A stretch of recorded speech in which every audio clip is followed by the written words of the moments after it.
The setup. It's where every game begins, and it's the launch pad for one or the other player's success. We're going to take a look at the early game in Imperial Struggle, starting with the map and going from there. We hope you'll join us. This is Legendary Tactics. Imperial Struggle is a game that is greater in scope than its spiritual predecessor, Twilight Struggle. Though Twilight Struggle elicits similar feelings, Imperial Struggle seems much more like a pure sandbox, where there's many different directions one can go, and victory can come from many paths.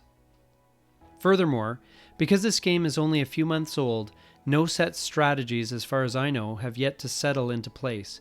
This is always an exciting time when you are sinking your teeth into a game that will take a decade to master. But it seems to be the right time to put out at least an early strategy guide that will be fine-tuned and honed over the years to come. So let's start at the only place that makes sense, at the beginning. For this video, we will look at the different regions one by one and give an initial impression from a strategic point of view, focusing primarily on the early game. First of all, Europe. This is an interesting area primarily full of political spaces, full of advantage tiles, and full of potential victory points. France starts with a slight edge here, 4-3. France starts out with a prestige space in Austria and political alliance spaces in Spain, Bavaria, and, amusingly, Ireland. England starts with a prestige space in the Dutch Republic and alliance spaces in German states Saxony and Austria. Of note as well is that there are two Prussian political spaces that open up at the beginning of the Empire phase of the game. There are also two naval spaces, Biscay and Balearic, that double as prestige spaces in the Atlantic Ocean. It is a misprint on the original board that they are shaded green as well as having the green border. They are open from the beginning of the game and have nothing specifically to do with the Empire phase. They also help in the first and third war turns, so they cannot be discounted, although whether it is worth leaving a squadron there over the course of the game is an open question. Likely, it's not a bad place to go if you don't have anywhere else to put your squadron, but at the same time, I usually find plenty of use for the squadrons that I have. It's important to remember that the political spaces in Europe have no adjacency requirement, so feel free to spread your political influence far and wide. Because of this, Europe can be a freewheeling region, but therefore also allows much strategic flexibility. Here's one of the early considerations: alliance spaces or prestige spaces? It's an interesting question, and there's good points to be made on either side of that argument.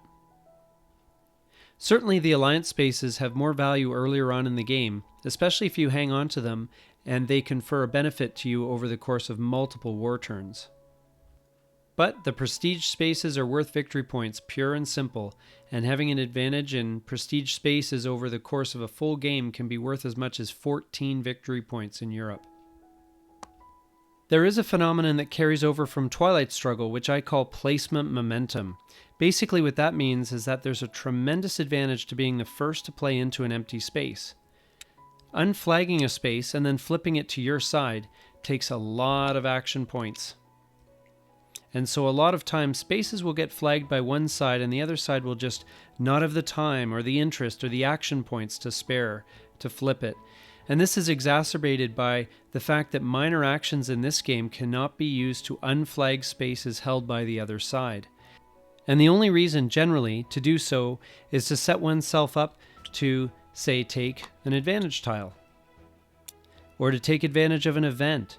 And in so doing, this will generally signal your intentions as clearly as ringing a bell in a quiet room. Another of the big strategic considerations in the early game in Europe and elsewhere are the advantage tiles. Europe also has the most advantage tiles available of any region. My favorite advantage tile in Europe, and perhaps in the game, is the Baltic Trade Advantage, which allows you to reduce your debt by 2 every turn. This gives you a lot of flexibility and allows you to be more aggressive in the early game when the debt ceiling is at its lowest point.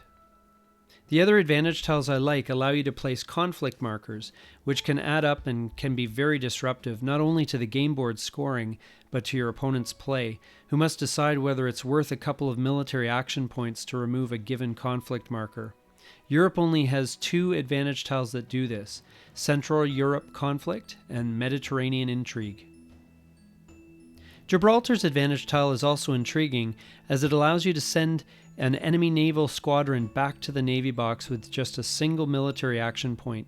This could be very disruptive in terms of both unprotecting markets and with upcoming war turns. Other advantage tiles found there are good but very specific and situational, like the advantage conferred by the prestige space in Austria, which allows inexpensive unflagging of Prussian and German states. Useful, of course, but only if your opponent challenges you there. North America, the land of fish and fur. This region starts out evenly, with both sides having control of 4 spaces. It's tough to say if either side has an advantage here, as the French have 2 territories to anchor their position while the British only have 1, but the British do start out with an advantage in fish markets. From the perspective of global demand, both goods provide reasonable rewards for an investment. This is a big economic region with tons of market spaces available. It's interesting that the French begin in the north and the English in the south, while the other regions on the board have things a little more mixed up. Both sides start with an advantage tile that affects things in North America at the beginning of the game. The French advantage, which is the Algonquin raids, to my mind is a little bit better than the British advantage tile, but again, these things are situational. I would be thinking about getting some forts built early and to start building on those adjacencies.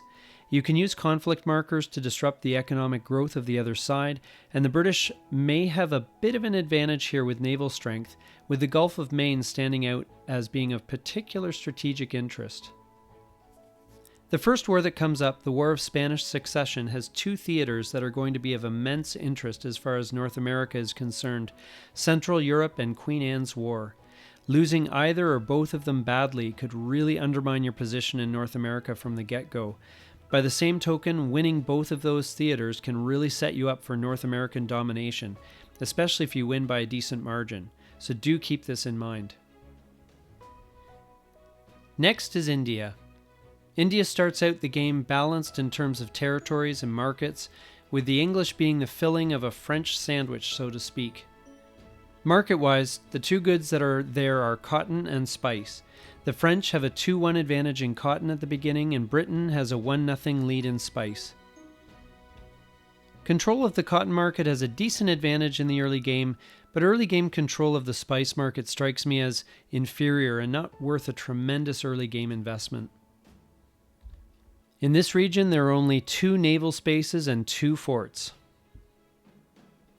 India is interesting because there is no theater of war that affects it until the War of Austrian Succession, which is after turn 3, so it can lead players to neglect it somewhat in the early game, but this is a region that rewards early investment.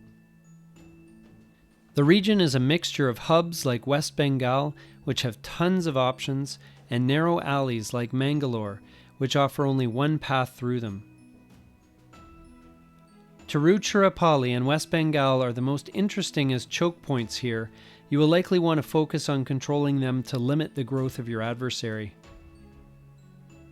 Other areas of interest include Vandavasi, which is an impressive fort, and which helps to lock down the southern region, and the naval spaces, where, in my experience, a naval squadron can be extremely effective and useful in both spreading your control flags and limiting your opponent's growth.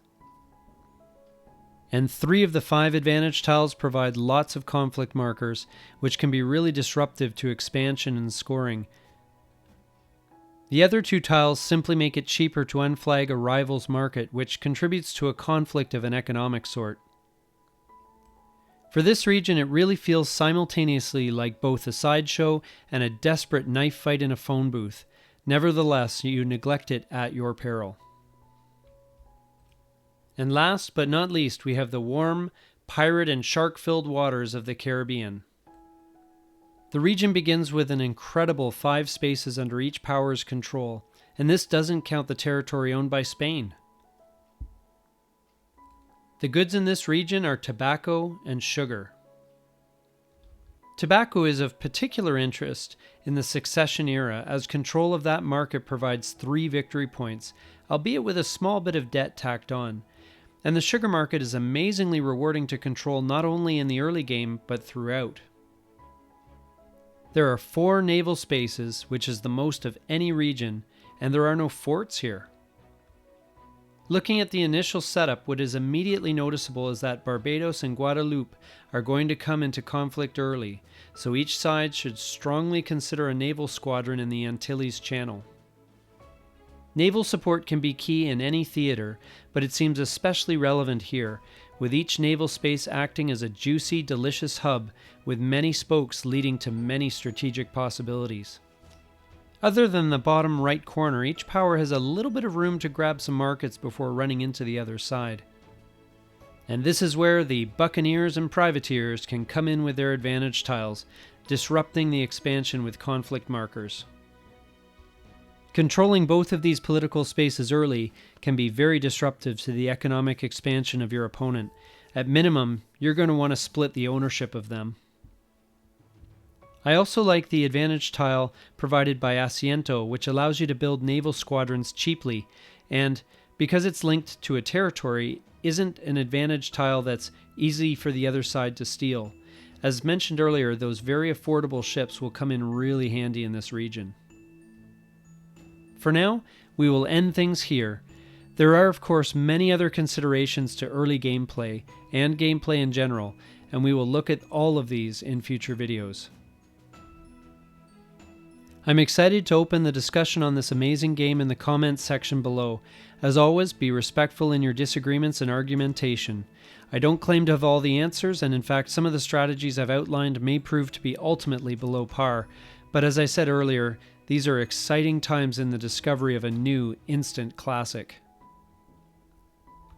If this video was of value to you, please like and subscribe, and add your thoughts in the comments section. Thank you so much for watching. This is NATO with Legendary Tactics.